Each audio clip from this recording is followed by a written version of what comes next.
माननीय अध्यक्ष महोदय जी, आपने मुझे सदन में बोलने का समय दिया,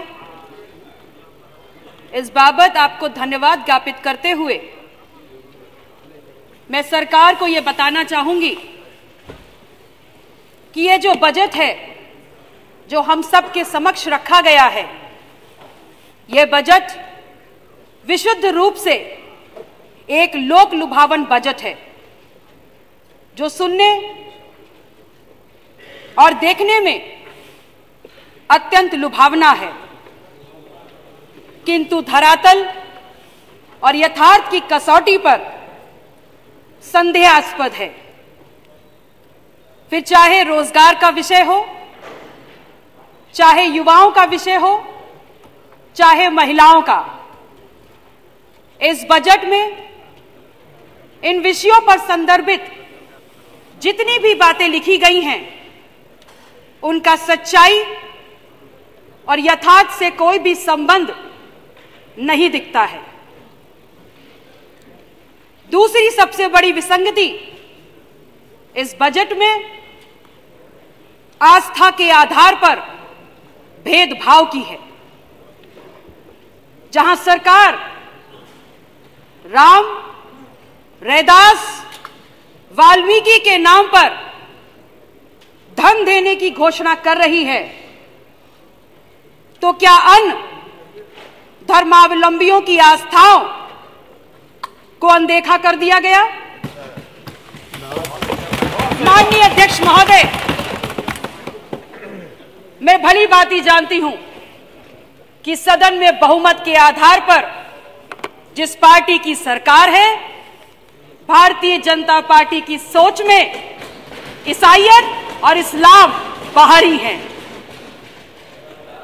मैं इस बहस में भी नहीं जाना चाहती हूं और ना ये मेरा विषय है, लेकिन सरकार को यह ध्यान रखना ही होगा कि बुद्ध, महावीर, नानक और कबीर ये सब इसी भूमि पर पैदा हुए और इसी भूमि पर पले बड़े हैं,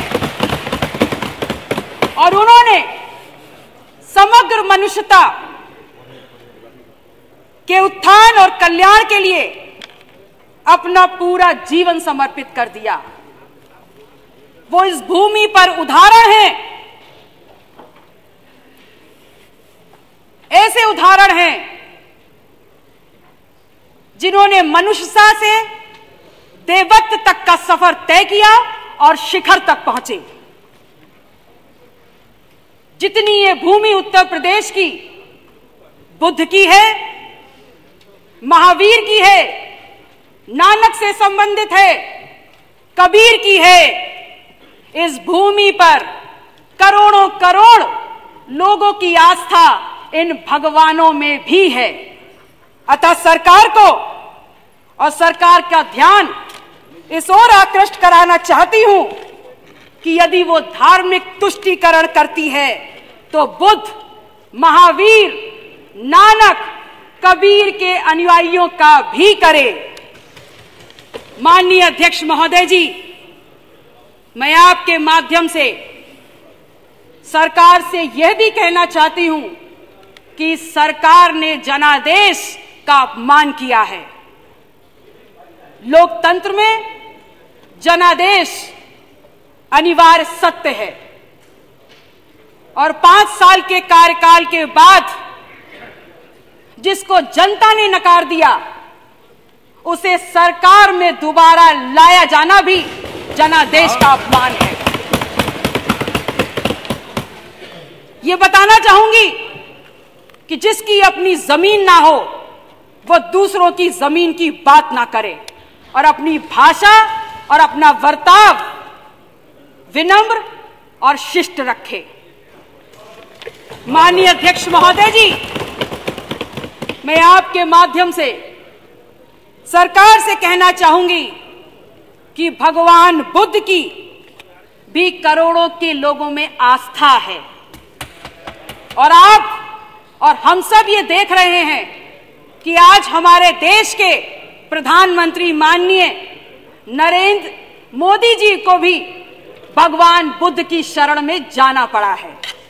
मैं जिस जिले में ब्याह कर गई हूं और जिस जिले ने मुझे चुनकर सम्मान देकर इस सदन में भेजने का काम किया है और जिस जनपद की भूमि भगवान बुद्ध की